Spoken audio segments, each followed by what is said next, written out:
तक इस देश के लोगों को ऐसा शासन और ऐसा प्रधानमंत्री को बर्दाश्त करना पड़ेगा? The question arises, how long and how much will this country have to tolerate a prime minister and a government who has completely failed?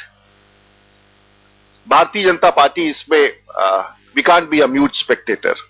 We can't be waiting along to hold discussions and debates in parliament. In last 8 years on price rise, there have been more than 8 discussions on price rise. The people of this country do not expect the BJP to be a mute spectator. The government has lost all shame. इन्हें किसी बात का शर्म ही नहीं है कि हम अपनी सरकार को कैसे चला रहे हैं. They have no shame whatsoever in running this government. And we cannot accept, the country cannot accept the endless misdemeanors of the Prime Minister of this government. We cannot. It's a high time. The longer this PM stays, the longer the Congress stays, the larger would be the misery inflicted on the common man. जितने दिन ये सरकार रहेगी, जितने minute ये सरकार रहेगी, जितने घंटे ये सरकार रहेगी, जितने दिन ये सरकार रहेगी, ये सामान्य व्यक्तियों पर इसी प्रकार से प्रहार करती रहेगी, मार करती रहेगी, देश के गरीब को गरीब बनाती रहेगी. और मात्र इसलिए कि इनके पास संख्या है. जब भी किसी आरोप में ये घिरते हैं तो भारतीय जनता पार्टी, हम स्वीकार करते हैं हमारे पास संख्या नहीं है, भारतीय जनता पार्टी को ये चुनौती देते हैं कि सदन में आके बहस कर लें. हमारे पास संख्या है और देश में लोगों पर अत्याचार लादने का अधिकार है.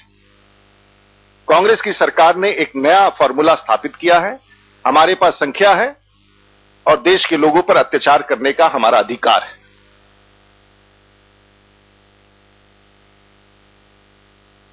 इस देश में गरीबों का जीना मुश्किल हो चुका है और यदि हम संघर्ष की राह पर ना उतरे और इस जन विरोधी सरकार के खिलाफ हमने अभियान नहीं शुरू हुआ तो हमें लगता है कि देश के लोग भारतीय जनता पार्टी को भी माफ नहीं करेंगे. और इसीलिए भारतीय जनता पार्टी की कोर कमेटी ने कल शाम की बैठक में इस देश में बड़े भ्रष्टाचार, जो कोलगेट का है और उसके साथ साथ अब डीजल की कीमतें जो बढ़ाई गई हैं, एलपीजी के सिलेंडर्स की जो राशनिंग की गई है, इसके खिलाफ 9 दिन का देशव्यापी संघर्ष का ऐलान करती है. हमारे करोड़ों कार्यकर्ता भारतीय जनता पार्टी का देश के कोने कोने में सड़क पर उतरेंगे. अगले 9 दिन में धरना, प्रदर्शन, जुलूस, विरोध के स्वर पूरे देश में गूंजेगा. हम राज्यपाल से ज्ञापन करेंगे. हमारा संघर्ष का स्वरूप वो रहेगा, देश के 600 जिलाओं में प्रत्येक जिला मुख्यालय पर संघर्ष का एक स्वरूप होगा और कोयले खदानों के आवंटन के सवाल पर देश के प्रधानमंत्री के इस्तीफे की मांग होगी. डीजल की कीमतें बढ़ाए जाने के ऊपर देश के प्रधानमंत्री के विफलता पर पूरी तौर से मांग होगी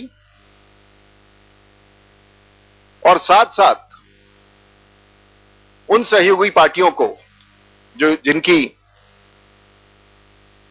और भारतीय जनता पार्टी पूछना चाहेगी, टीएमसी से पूछना चाहेगी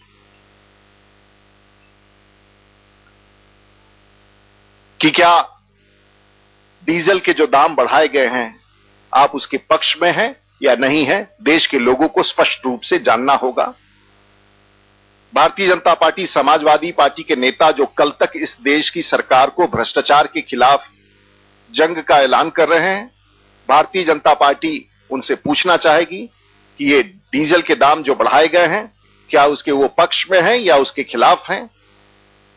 इसी प्रकार से बीएसपी और डीएमके, उनसे भी भारतीय जनता पार्टी जानना चाहेगी कि वो डीजल के इस वृद्धि के पक्ष में है या खिलाफ है.